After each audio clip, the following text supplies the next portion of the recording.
कोल्हान का जंगल फिर से एक बार सुरक्षा बलों के खून से लाल हो गए है। बता दें कि सुरक्षा बल के जवानों को इनपुट मिली थी कि नक्सली जो है मिसिर बेसरा दस्ते के वो तुम्बा हाका और सुमारू बुरु जो जंगल है उस बीच भ्रमणशील है। इस पर जो सर्च अभियान पर सीआरपीएफ, कोबरा 209 बटालियन और झारखंड जगुआर के जवान निकले हुए थे। इस दौरान जैसे ही सुमारू बुरु का जो जंगल है और तुम्बा हाका गांव है वहां पर उस बीच बिहड़ जंगल में जैसे ही पहुंचे तो एक जोरदार धमाका हुआ और उस धमाके में एक जवान की शहादत हो गई है जिनका नाम राजेश कुमार बताया जा रहा है। और वहीं दूसरे जवान भूपेंद्र जो घायल है, फिलहाल मेडिका अस्पताल में जो आप तस्वीर देख रहे हैं इस मेडिका अस्पताल में भर्ती है। अगर बात हम करें कोल्हान की तो कोल्हान के जंगलों में पिछले 2 वर्षों से नक्सलियों के खात्मे को लेकर सुरक्षा बल के जवान लगातार अभियान चला रहे हैं और इसी तरह से जो नक्सलियों का खात्मा जैसे बूढ़ा पहाड़ पे हुआ उसके बाद तमाम जो नक्सली शीर्ष नेता है, चाहे वह एनएल दा हो, मिसिर बेसरा हो, तमाम जो जिन पर सरकार ने 1 करोड़ रुपए का इनाम भी रखा है, तो यह उस जंगल को सेफ जोन मांग कर वहाँ बैठे हुए। और इसी सूचना पर लगातार जो सुरक्षा बल के जवान है वो उस जंगल में अभियान चला रहे हैं और अभियान में कई बार सफलता भी हाथ लगी है। कई बार नक्सली और सुरक्षा बल के जवान जो है वो आमने सामने हो गए और उस में कई बार जो नक्सलियों को बड़ी चोट पहुँचाई है, कई बंकर को ध्वस्त किया। लेकिन जैसे ही आज सुबह 11 बजे का वह समय था जब नक्सली के भ्रमणशील होने की सूचना मिली थी, बताया जा रहा है कि प्रमोद मिश्रा जो है 1 करोड़ का इनामी, उसके दस्ते उस इलाके में भ्रमणशील थे। इसी पर तमाम जो जवान थे वो सर्च अभियान पर निकले हुए थे। लेकिन इस कहीं ना कहीं जो आईडी की ब्लास्ट हुआ उसमें शहादत उन्हें प्राप्त हुई है। और जिस तरह से हम आपको तस्वीर दिखा दें और पूरा मामला बता दें कि कोल्हान के जंगल में ब्लास्ट के बाद एयरलिफ्ट कर जो 2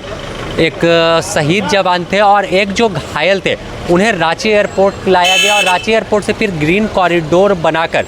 भगवान जो महावीर मेडिका अस्पताल है यहाँ लाया गया है। और फिलहाल एक जवान जो भूपेंद्र कुमार है वो उनका इलाज यहाँ पर चल रहा है और तमाम जो सीआरपीएफ के अधिकारी हो, झारखंड पुलिस के अधिकारी हो वो यहाँ मौजूद हैं और फिलहाल उनकी स्थिति जो है घायल जवान की वो खतरे से बाहर बताई जा रही है। अगर बात करें कोल्हान की तो कोल्हान का जंगल देश का सबसे बिहड़ जंगल है और इसी जंगल में कई जो करोड़ों के इनामी नक्सली है वो भ्रमणशील है। लेकिन पिछले दिनों भी देखा गया था जब 14 अगस्त की संध्या तमाम लोग आज़ादी का जश्न मनाने को लेकर तैयारी कर रहे थे तो उस दिन भी झारखंड जगुआर के जो एक सब इंस्पेक्टर और एक जवान की मौत हुई थी, शहादत प्राप्त हुई थी। तो कहीं ना कहीं जो नक्सलियों के खात्मे को लेकर अभियान चल रहा है, पुलिस को कैजुअलिटी भी उठानी पड़ रही है, लेकिन एक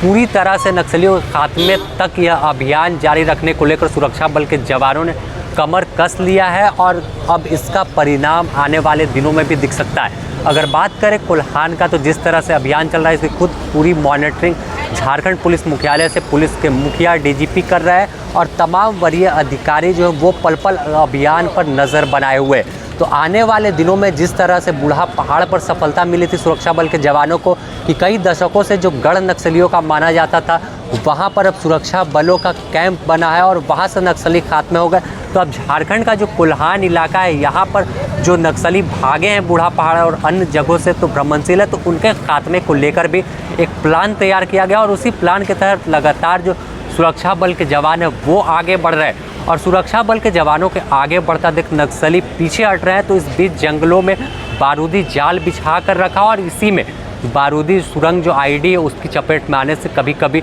जवानों को हताहत होती है और इसी का परिणाम है कि एक बार फिर सुरक्षा बल के जवानों की शहादत हुई है और एक घायल है। फिलहाल द न्यूज़ पोस्ट आपको इससे जुड़ी तमाम अपडेट से रूबरू कराता रहेगा। अपने सहयोगी संतोष के साथ Sameer, the news post, Ranchi.